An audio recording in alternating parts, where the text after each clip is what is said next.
right, welcome to another episode of Classical Pairings. I am especially excited for this one. I mean, I'm always excited, but this one's going to be all about German-style beer and Beethoven, two of my favorite things in the world, and I'm sitting here with two fantastic people. My name is Nick Johnson, by the way. I'm the host of Classical Pairings. I'm also a musicologist and a professor at Butler University, but this show is one of my true pleasures. I get to meet people all around Indianapolis and even the world to talk about all sorts of things, pairing music with beer and liquor and food and anything that we can think of that we think will be fun. But let me go ahead and let my guests just introduce themselves. Michael, do you want to go first? Sure, happy to. My name is Michael Toulouse. I'm the program director for Classical Music Indy. I have worked with this organization for over 10 years now, and I host a syndicated service that's distributed to 4 radio stations in Indiana, and have had the chance to work with a lot of very talented people who explore every facet of classical music, and certainly that includes you, Nick. Oh, so that's I'm very very grateful to be here today. Well, I was just going to say it's fun having a guest who has a voice that's way more recognizable than my own, because I'm sure there's some people that say like, oh wait, I know that guy. At least I know that voice. So anyway, that's an absolute pleasure. Scott, thank you so much for having me here. Can you introduce yourself? Yeah, I'm Scott Ellis. I'm the head brewer for Big Lug Brewing. We have 2 brewery locations, Big Lug Canteen and Leader House, which is where we are right now. I also have a really bad cold and got a good radio voice though. Yeah. Sign him up.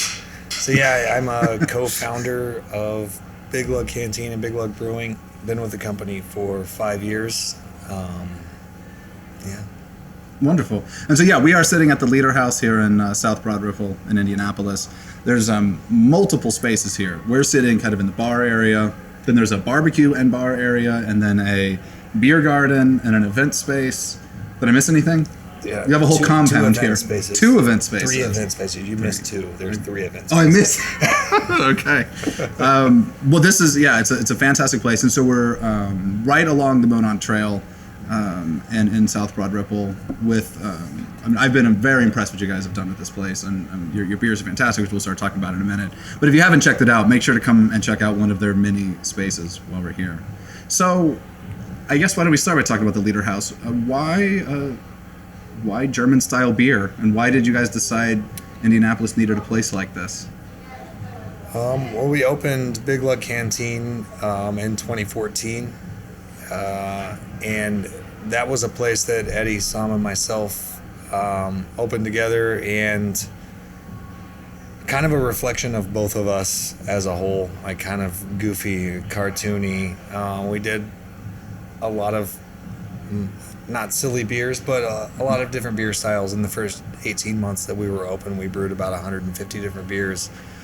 Eddie made a lot of different food there, and it was just kind of a playground for us. And I guess when the opportunity came to open Leader House here, we wanted a more focused approach, and German beers were something that Eddie and I were both fans of, and I was fairly passionate of, and I really wanted the opportunity to try to brew some classic German styles and put them out to the masses here in Indianapolis. So how do you handle your own kind of innovative spirit as a brewer with the very long tradition of German brewing and the expectations customers have, the expectations you have for a taste, but also the desire to create something new? How do you manage to balance that?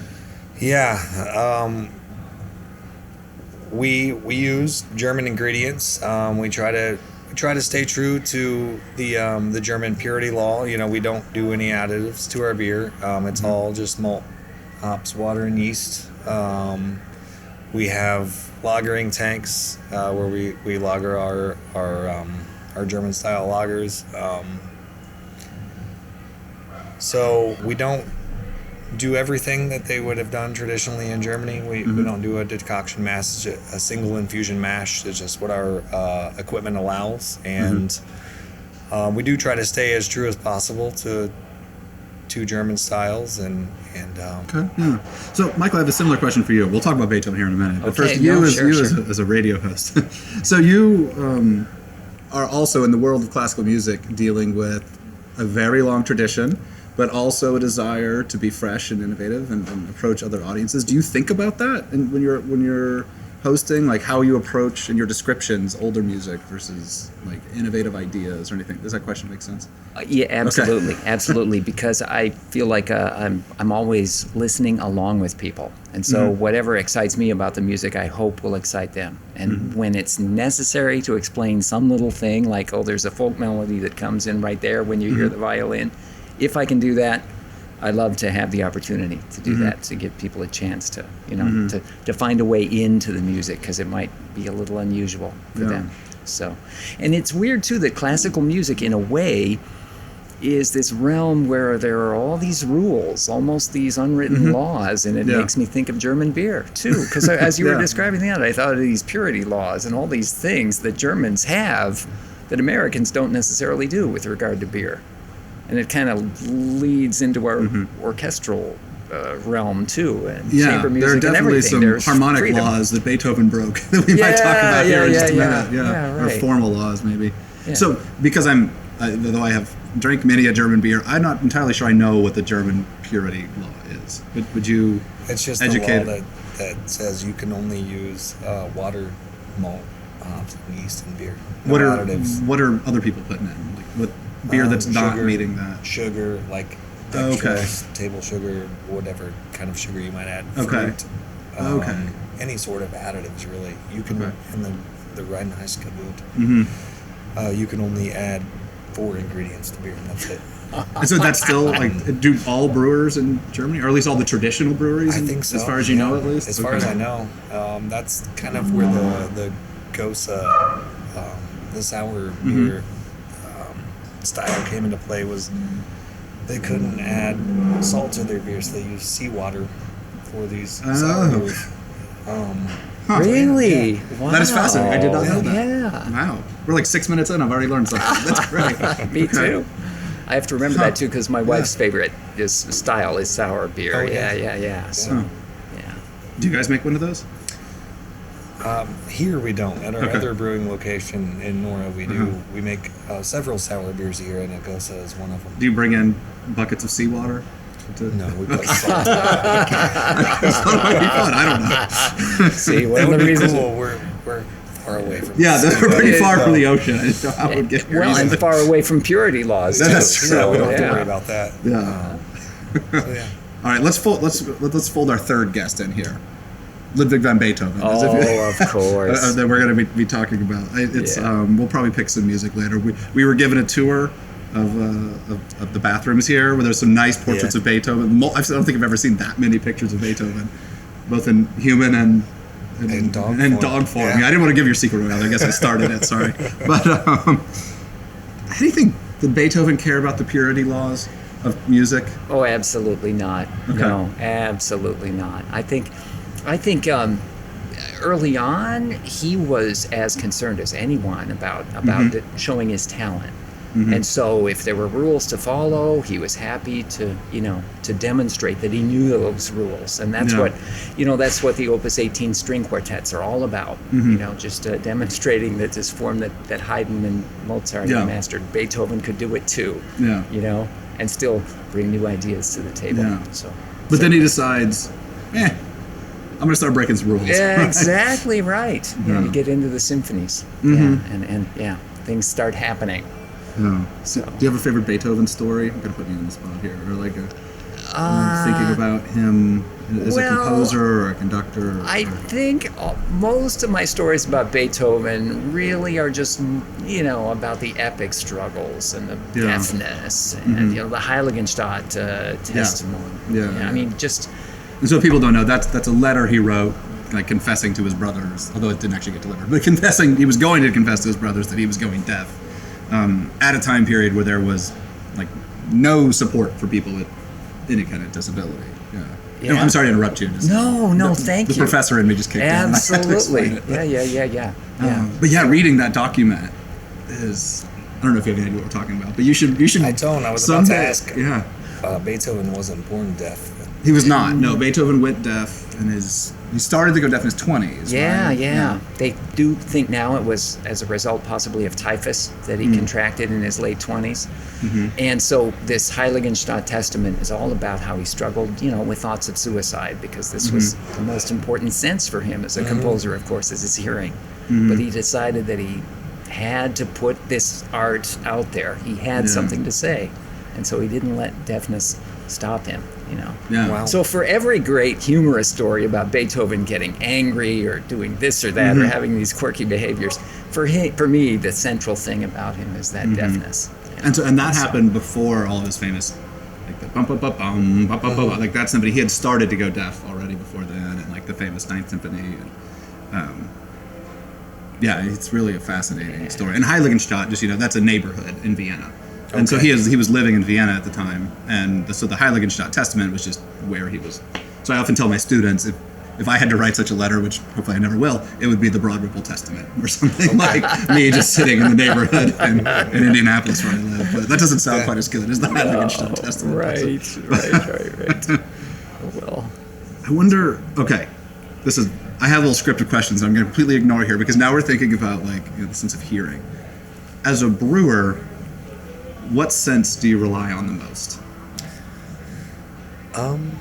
Hearing, and I would say smell and taste. Well, I guess maybe not hearing is the most one, the most important, but smell and taste are definitely probably more important for tasting beer. As far as doing the production work, Brian, my lead brewer over at Big Lug, is not here today. He's brewing, but he would tell you that I like to play music in the brewery, and I usually play it pretty loud.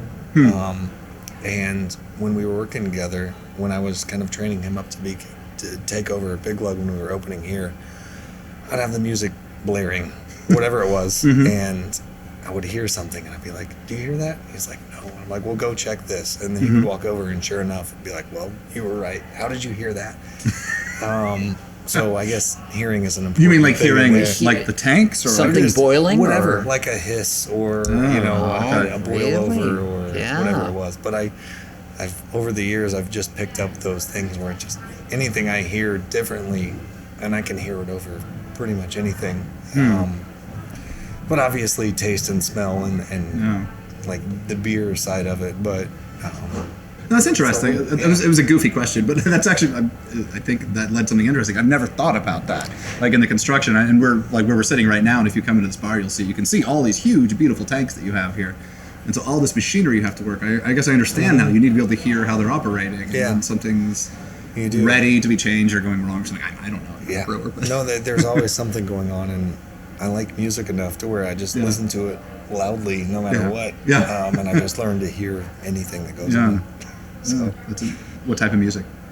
Not a lot of Beethoven, I would imagine. A little bit of everything. Okay, I'm honestly not a lot of classical, but a little bit. Yeah, I listen to all types of music. It's all jazz great. For sure. I listen to 88.7, The Diamond, a lot in my car, but jazz, heavy metal, a little bit of everything. My son's named after a Steely Dan song. So Oh, really? What song? His name's Deacon Blues. Oh, really? So cool. Very good. So, what is the beer that if someone were to come here to the Lieder House, what's the one they should try first? I would say Goat Ranch, our German-style Helles lager. Okay, and so what is Helles, like light lager? Light, is that? yeah, okay. light lager. Helles translates to light. Yeah. Okay. What makes that different than a lager? Just like a regular lager? Is it just the preparation of it? Lager is just the type of yeast that you use and the process that goes into producing that beer. So lagers are they use a different style of yeast, a different type of yeast, and they're typically fermented cooler, and they take a little bit longer to produce, and they go into a lagering tank, which is typically a horizontal tank that allows the yeast to kind of do its thing and have more surface area. It's a little bit gentler on the process. The aging process of the beer allows flavors to kind of meld together, and the yeast to settle out naturally a little easier. So yeah, So is that there's a two types of Yeah, beer? please, go Sorry to ahead. interrupt. Two types No, of beer: no, no. ales and lagers, and that's just basically a yeast thing, and then the process is a little bit different between Okay. those two. So if you have all these beautiful pictures of beer tents and festivals and Munich and that sort of thing. So if you go there and have like the Hofbrauhaus style beer, is that a Helles lager? Yeah. Okay, Yeah. so that's like the traditional Bavarian. Well, if you go to the Oktoberfest festival, it's typically a what's called a fest You're doing fest okay. beer. You're pushing through. Pushing through. A fest beer, which Okay. is it's similar to a Helles style lager, Yeah. but Hofbrau original is a Helles style lager. Okay. Okay. So yeah, it's essentially any light German lager. There's Helles and Pilsner, two like main light German lagers. Okay. So And that's the Goat Ranch if they come here Goat to try Ranch, that. yes, Okay. yeah. Okay, fantastic. So that's kind of our flagship year-round German style beer here at Liederhaus. It's light, easy drinking, Yeah. flavorful. Okay. Well, maybe we could sample that one here. In a minute. Absolutely, yeah. Although Beethoven was mostly a wine drinker, right? Yeah. And he lived in Vienna and that was mostly a wine city, but I'm sure he had some beer along the way. Well, and you know, the thing to acknowledge about Beethoven, I mean, there's always this dichotomy and this complexity, and so we've acknowledged the one, the deafness. Here's the other thing that's important to note about Beethoven in a context like this, and I just want to say it in all seriousness, as you probably know, his father was an alcoholic. Yeah. So Beethoven, from an early age, knew this whole yin and yang of drinking. You know, I feel that even when you get this sense of the party in his music, there's still, I don't want to say seriousness to the party, but there's something about it that, to me at least, says, well, this isn't just about going crazy. You know, this is about joy. This is about something deeper than a momentary escape. Yeah. You know, so. Well, and I know at least later in his life, a lot of his, because of the health concerns, and when they didn't have much in the way of medicine, a lot of the way he treated it was with wine because it at least lessened the pain a little bit. Exactly, right. and He so had serious ailments he was trying to deal with, and so whatever And worked. We probably know the wine made it worse in the long run, but I mean, they didn't really have much else. I mean, his main treatment, the reason he moved to Heiligenstadt, by the way, was because a doctor told him to move out to the suburbs because that would cure him. Basically, like that was the idea. Like, just get out of the city. I guess maybe that'll work. Yep, get away from all the loud noises. And like give your ears a break. And then he ends up moving. You can actually go visit the apartment now in Vienna. I don't know if you've ever been there, but it's really beautiful. not. And there's a really beautiful old wine garden right next to it that he used to visit, actually. Yeah. But I think he was mostly a red wine drinker, though. Okay. I don't know if you know. That wouldn't surprise me. That wouldn't surprise me. Seems very but serious thank and you moody. for that. Yes, indeed. Indeed. What about you talked earlier about that moment when he decides to stop just following tradition. What about that moment and the music he writes over the next few years? Like, what still captures us today? What do you think? Like, when you're describing it in your concert talks on the radio, like, what's some of the elements of that? The first thing I go to with Beethoven, as far as his revolutionary ideas, is tempo. That, for example, in the First Symphony, I never thought of that. well, I like that third movement too. The pace of it, was not what they were used to in a minuet, and that was the scherzo emerging. That was Beethoven's idea, to take this movement of a symphony that had been one of these very traditional dances, just break away with it and make it something completely, first of all, undanceable, but also then musically complex. And so that's one way, to me, that he was revolutionary. And then along with that too, in his music, more than many other composers, especially of his time, there are such specific instructions with regard to dynamics and tempo. And the metronome came along and he went crazy over it, So, he was very explicit in his instructions about how loud to play something, how fast to play something, And so he didn't like to take chances. In interpretation. Yeah, we certainly did in composition. He took chances as a composer, but not as someone who says, "Oh, take this and run with it and make with it what you will." Yeah. No, that wasn't Beethoven. Yeah. Okay. So, this is making me want to try some beers now, because I'm thinking maybe we could have a traditional and something where you take more of a chance. Yeah. What do you think? Are you ready? It sounds like you need a little bit of beer. Let's do it. I think that'll help, right? Yeah, okay, so let's go ahead and give it a try. So cool. All right, we've reached my favorite part of the show because, as if magic, there are now 3 beers sitting in front of us. And so we're going to try a couple beers here. First, I think we're doing the Flying Horse here at the Leader House. So, Scott, tell us a little bit about this, and then Michael and I will make up a piece of music to listen to while we drink it. So Flying Horse is a Kolsch, German-style Kolsch. This is a kind of an interesting style. It's a hybrid beer. It's actually an ale fermented at lager temperatures. So it uses an ale yeast fermented at cooler temperatures. Clearly, well, you can't see because this is a podcast. It's on YouTube, light though. in color. People can see it on YouTube. It's got a light, golden yellow straw color. And the uniqueness about this is that in Germany, the Kolsch style was something that was brewed like it was almost a neighborhood style beer. Like every place had their own version of a Kolsch, and they all did something different. But they were all, for the most part, fairly similar. Light, crisp. Ale yeast lends a little bit of fruitiness from the esters. From the what? I'm sorry? Esters. Esters. Do you know that word? I don't know that word. Explain it to some music people. Yeah, please do. Esters are a chemical compound that's created during fermentation from yeast, and it happens at higher temperatures. Okay. Most of the time, ales are fermented at room temperature, so anywhere from 68 to 72 degrees. Lagers are fermented cooler at anywhere from 48 to 52 degrees. So is that the main difference between ale? I keep interrupting you with more questions. The yeast itself is different, but then the temperature is yeast and bigger temperature. different. Yeah. Okay. And the temperature difference there suppresses any esters, so it doesn't allow the fruitiness to develop.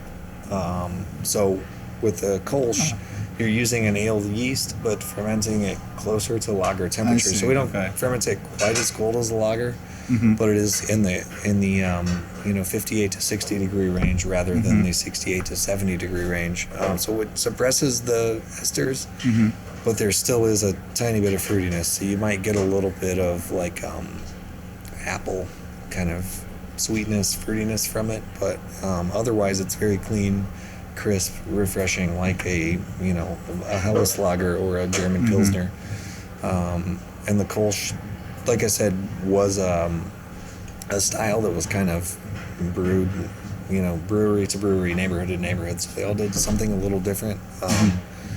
Ours, so keeping in that tradition, ours isn't all German ingredients. It's American malts and German and American hops. So you get a little bit of the spicy floral German noble style hops and a little bit of the grapefruity citrus American hops, and then just a nice clean crisp malt character to it. Yeah. Before I talk about how great this tastes, am I crazy in thinking a Kolsch, did it originate in the Czech Republic? Do you happen to know? Or like modern day Czech Republic, or did I just make Cologne. that up? Or is it Cologne? I think it's Cologne, that which makes so near Prague, but in well, German-speaking. It perfect for Beethoven because his first patrons were at the court of Cologne. Look at this guy. Well, I That's wondered great, about that. I just thought it's so Okay. great to be served at Kolsch because I thought that word came from Cologne, and I would need to double check with my German friends. Yeah. But because if every neighborhood has its own Kolsch, well then, but I believe, this root is in Cologne, and Cologne is, Beethoven got his first support from the Elector of Cologne, and they sent him to Vienna. Yeah. So, Interesting. Yeah. I do think that's right, because I remember being in Munich and talking to somebody about a Kolsch, and they described it as being from that region, like Cologne. The Pilsner originated in Czech Republic. Okay, that's the one that, might like be the Pilsner thinking of. Urquell or something. Yep. It's like, okay. So Czech Pilsner, and then the Germans wanted to recreate that. So they came out with the German Pilsner. They had a different water profile, so I had to add more hops to it. Okay. So that's why a German Pilsner is a little bit hoppier. Huh. Interesting. Okay.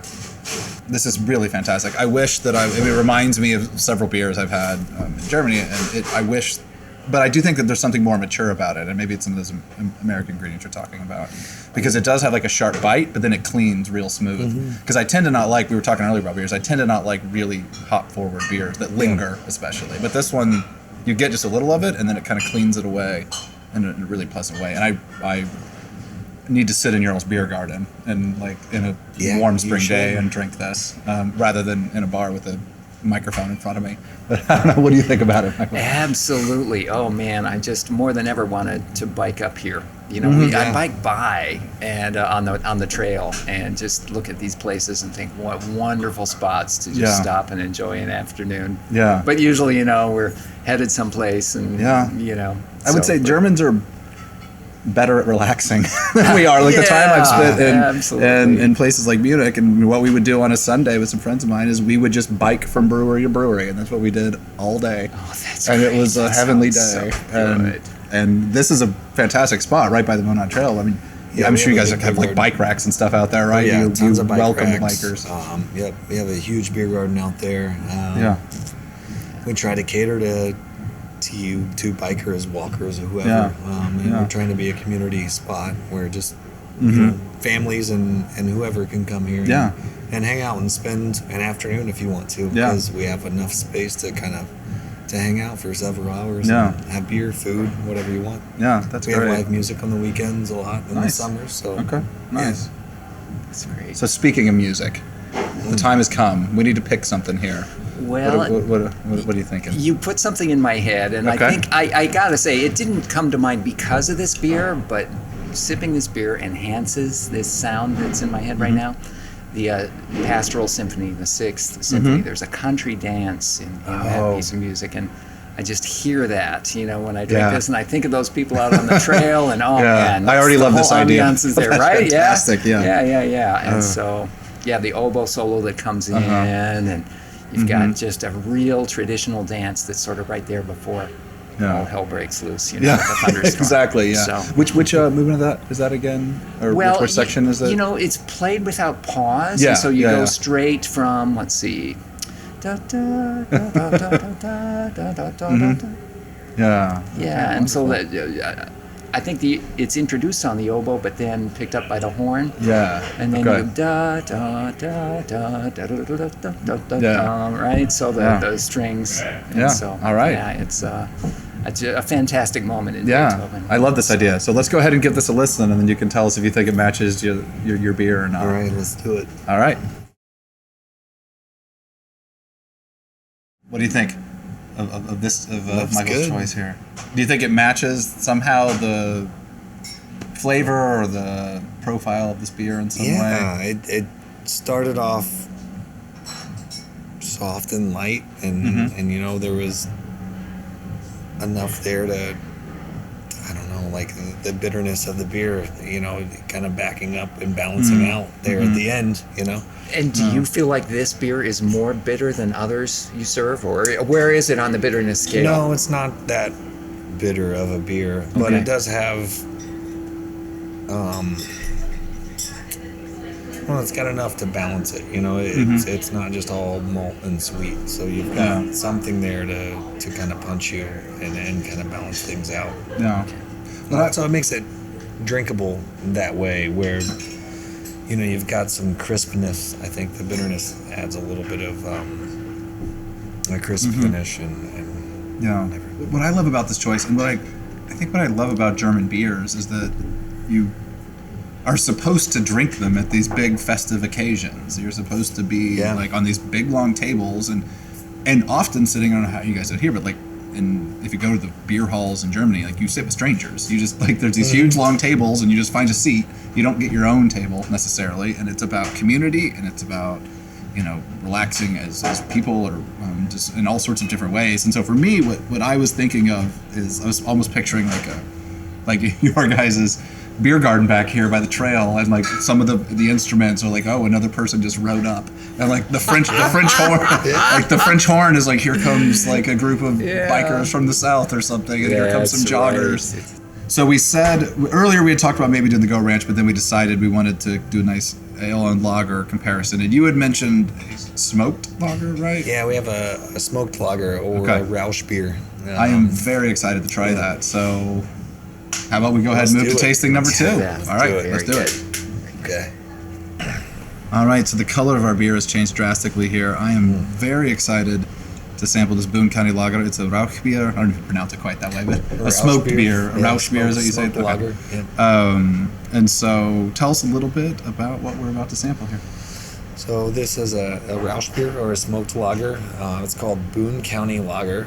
And we named it Boone County Lager because we used malt from Sugar Creek Malt Company in Lebanon, Indiana, which is in Boone County. They have an old world Norwegian smokehouse, I believe, where they smoke all of their own malt. They do all kinds of really cool stuff. They're great guys. So yeah, we used their smoked malt, so we used all malt from Indiana, but in its tradition, it's a German style lager as well. A Rauch beer is traditionally a German style lager. This is more of a Marzen style, so it's kind of an amber style lager. Sweet maltiness. Marzen is also similar to an Oktoberfest, not a fest beer, but an Oktoberfest style lager. So is a Marzen, so it's a little spicier or more like herbs? It's just like fuller bodied. Okay. Sweeter, a fest beer. What you would actually drink at Oktoberfest would be a fest beer. It's more along the lines of a German style Helles, but like an export style. So it's a little bit bolder than a Helles. This is typically higher in alcohol, a little more body to these, a little more malty sweetness. You get kind of a toasty, bready character out of it. Although in this one, you're really only going to taste the smoke. It's very smoky. It's not a problem though. It's fantastic. But it's not overwhelming. It's really good. You're describing long it. Lagering period allows it to kind of those flavors to meld and marry together to where the smokiness doesn't kill you. It's not overwhelming. It's just it's a nice blended flavor. You were describing it, Michael, and I kept looking at each other like, wow. Oh, this man. This is, I can imagine, you do barbecue as well, like this with the smoked meat. I mean, it would just it goes good with any smoked meat. Yeah. Really, this style of beer goes good with almost anything. I mean, even in lighter foods, salads and seafood, but it definitely is going to accentuate smoked meats and anything more hearty and earthy. Yeah. What are you thinking, Michael? You got anything here? I'm thinking of various things that I've had smoked and not smoked. My siblings got me a smoker when I turned 50, and we've used it on salmon and I think a couple of kinds of meat and several kinds of fish. But I realized too that we've had that same fish not smoked. So this contrast between the smoked and the not smoked makes me think of major and minor. And for me, Beethoven wrote so many beautiful things in minor keys. And I go for right now, because I don't know why, but piano sonatas are what I'm thinking of, and the Tempest Sonata. Yeah, in fact, my favorite movement is the third movement of the Tempest Sonata. Yeah, and so there's this very strong sort of driving rhythm, and someone said, what was in your mind as you wrote that? And he said, read Shakespeare's Tempest. And that's apparently all he said, but this is from Schindler, his first biographer, and Schindler wrote a lot of things that may or may not be true. Yeah, that's right. The third movement of the Tempest Sonata. I really like Alfred Brendel's recording, but I mean, there have been many. Well, that's fantastic. I like this idea a lot, so why don't we give this a little bit of a listen? Let's third do movement that. Of the Tempest Sonata. Yeah, third movement of the Tempest, if we could. Okay.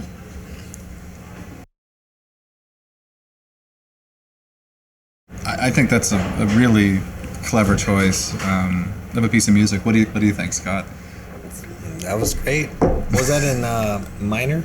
It was in a minor key, yeah. I have a 5-year-old son, and he has been in piano lessons for 2 years now. That's wonderful. I never played an instrument, so I'm living vicariously through my son now, who's learning to play piano. So I love piano music. Fantastic. So, yeah. Good. That was good. It was bold, big and bold. Yeah. Kind of like this. Now, do you have enough experience with music to know the difference between minor keys and major keys? Or Nah. Okay. Yeah. They sometimes It sounds different. I mean, Yeah, like a minor key will sound more sound right. serious, and Serious, more dark. yeah. Dark. Yeah. Often, and a major key is a little more joyful. The piece we listened to first was a major key. Okay. The symphony that was a little more All right. joyful, whereas this is a little more thoughtful. And but I thought the music in this beer, they're sort of the words I was thinking of is they're kind of like defiant, like this beer, and then it's very attention grabbing. That Yeah. first smell that you get of this beer, like it's very different than the kind of the people pleaser, the Flying Horse that we had earlier, which is also a fantastic beer. But that one I think almost anybody would like.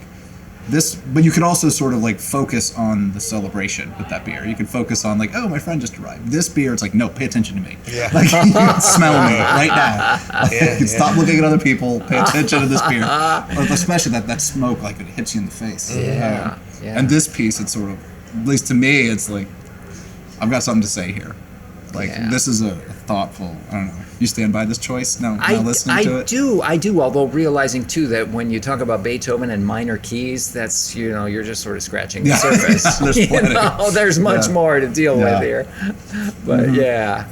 Absolutely. What a wonderful beer, though. Yeah, this is fantastic. Thank you. Well, we have hit the end of our time, unfortunately, but I would highly recommend that people come to check out the Lieder House, to check out with the 18 spaces that you have available in this Yeah. room, but the bar, the restaurant, the beer garden, the event space, all that. There are some really fantastic German-style beers, but also beers that have a little bit of edge or experimentation kind of mixed in with it, with the tradition, which is Yeah. really kind of fun to see.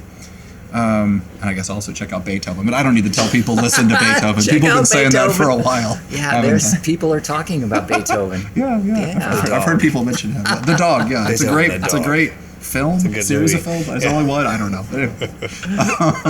This has been just an absolute pleasure. Thank you so much to Scott Ellis and the Lieder pleasure. House for hosting us. Thank you so much, Michael.